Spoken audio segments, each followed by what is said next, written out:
Hey, today we're going to bring a new project to you. It's our bitty chick runner. You know, like the little bitty chickens, the baby ones? Well, we have a little baby runner that we're going to give you some directions and a tutorial to work with. So grab some scrap fabric and join in for the fun. Now, what are the the things that you need for your project? You need, what we're suggesting is a 10-inch, a 5-inch, and a 3-inch strip of fabric that is 21 inches long. Then you will cut those down. And I have already done that. So I have taken, this is a 9-inch by 21 inch, a 4.5-inch by 21 inch, and two 1-inch by 21 inch strips. Now I have all of my strips cut that I need, but let me show you just a couple things so that you get a visual. This 4.5 strip is the center of our bitty chick runner. So this is kind of your focal fabric, and you'll see it as we build it. The focal fabric here is 4.5 inches. These strips become a nice little flange kind of accent piece going to the background. Our next step that we need to do is to prepare our fabric for our first sewing.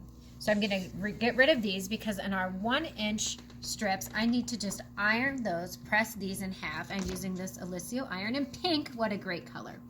I am going to press these with the right sides out, just as you would, so that you're seeing your fabric. I'm just simply folding it in half and giving it a nice press. Okay, so now we have ironed our 1-inch strips with the right side is out in half, so we have a raw edge here. We're going to take our center strip that was 4.5 inches, and on either side of that we're placing our raw edges together and going to take a skinny seam of 1/8 of an inch from this edge all the way down on both sides of it. Why are we doing that on this step? Well, you got to keep watching, because in the next step we're going to come back and we'll actually sew over it, but you'll understand as we keep going. So I'm lining this up again with the raw edges together, bringing it to my machine at 1/8 of an inch,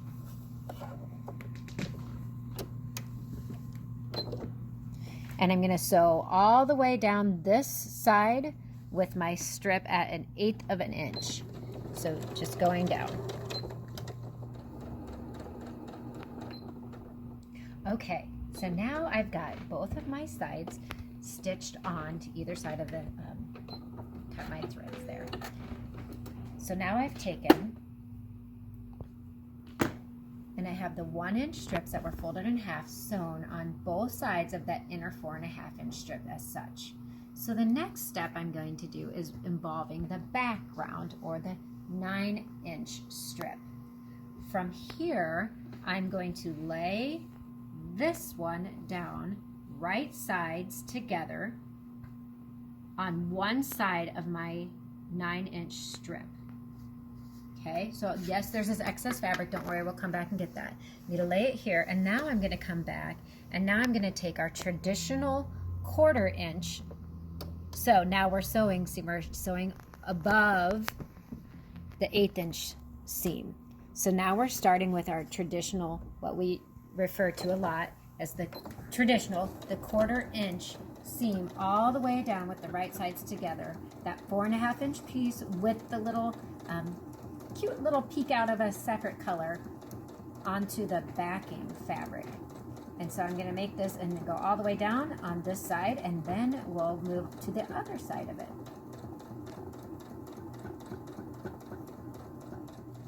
Okay, so now I've taken that 1/4 inch seam on this side. If I open this up, you're going to see this is what's going to start happening.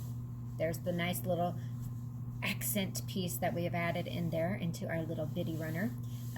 So now what we need to do next is still bring the right side here over, the raw edge over to the opposite side, which has not been sewn together yet. So yes, there was this excess fabric. Let's look at it again. When I laid it down, this excess fabric was here. No worries. Now I'm pulling this over, putting my raw edges together, again, right sides together. And now I'm going to do the same thing I did on the other side and take that 1/4 inch all the way down on this side. Okay, so we are coming back in now, and you can see my back side is the wrong side right there where I folded it over, so there is the excess fabric, but now I'm just simply sewing that 1/4 inch all the way down, just as I did on the other side to this side of it.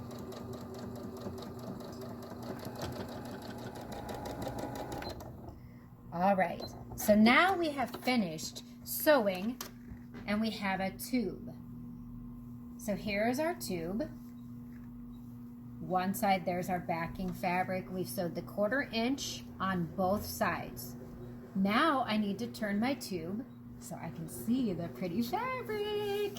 So this is where the fun starts. You can see this is actually a very quick, way fun project to do. I'm telling you, it's another secret addiction I might come up with.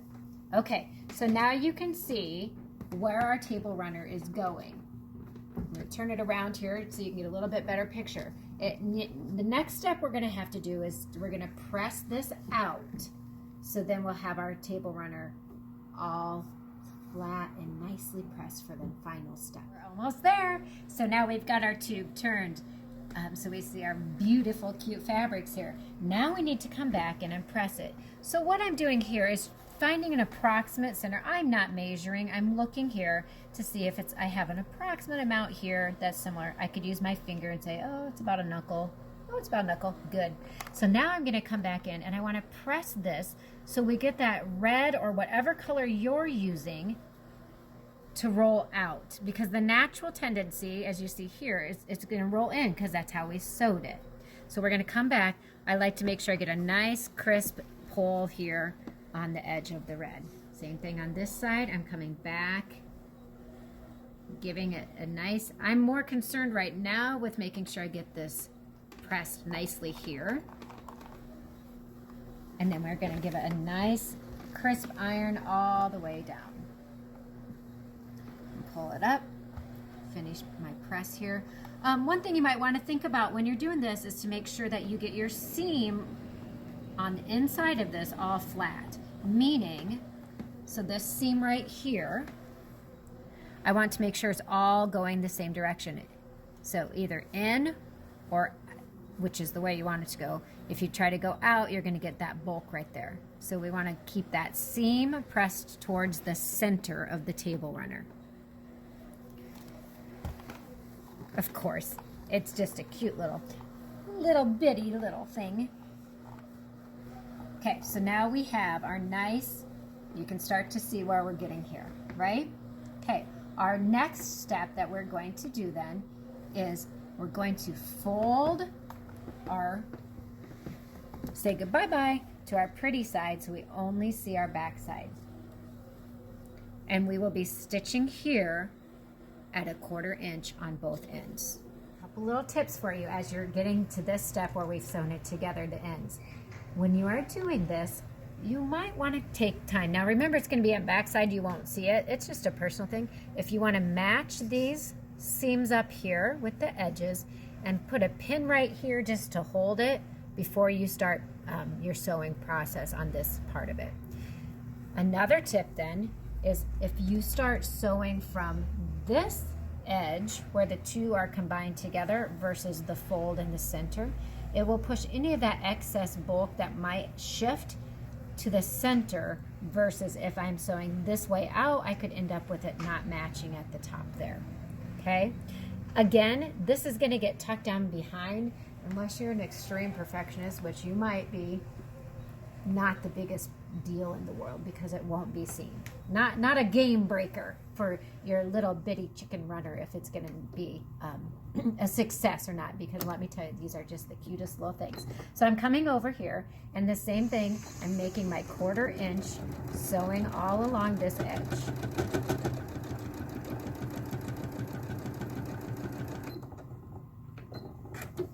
Okay.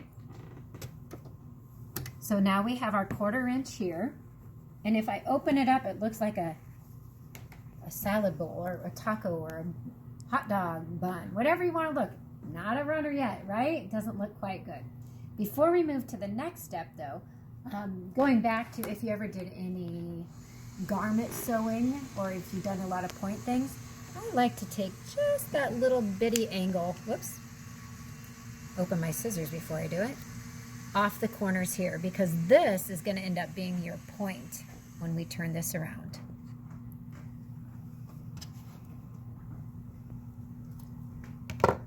It just takes a little way extra bulk away from when you're turning it. All right, we have our hot dog bun, our canoe. On this case, it really, because it's a brown fabric, looks like a canoe. Ready to go. Our final steps now. We need to turn this inside out. Okay, so we're gonna bring the right sides out. Before I do that though, or you could just do this back and forth. Before I do that, I like to come back in here and give just, if I can, to start this opening here on this seam, just to give it a nice little press. A little press open, just so when it lays flat, that bulk is a little less than just being one-sided. Now you can do this in a couple different ways, obviously. If you have a your ironing board with the corner, you could lay it on there. I can do it when I do it. I just like to give a little press on the ends that it's going to be at, just to kind of get it to lay just a little flatter on those end pieces. Okay, so now I'm going to turn it so I can see the inside of my table runner. And here I'm getting a nice, making sure I get my point turned out. And I'm laying it down here to create my points. Now, this is where you do have to pay a little of attention, because you can see here, I like to make sure my points are across from each other, because I could make it easily be, I'm gonna make it extreme. Do you see how they're not lined up? It's not very straight. So a good way to see that too is just to pull it to the back side. Again, see how it's not straight if I do it that way? I'm just gonna bring it so it's straight on this side. Now, here you're gonna see I wasn't precise on this. Doesn't matter. I'm not gonna go back and take it out because it's gonna be on the back side. Then I'm gonna give it a nice press here. I like to take a little, to make my point really sharp. If you have an object, your tip of your scissors, a pen, you can come up in here and make sure you get that point pushed all the way out. So let's look at it from the front side. So now we have that point and a nice press. Same thing on the other end. I've turned it inside, so I see the pretty is on the outside now. Come up here, give my point, get that nice and sharp there. Come in, make sure I have a nice triangle going on at the top. See this one, you can see I did a much better job of making it line up, but I'm looking to make sure my angles are correct, not wonky. Nobody wants wonky, straight angles. Bitty chicks want to be straight on their runner. Come in and give it a nice press.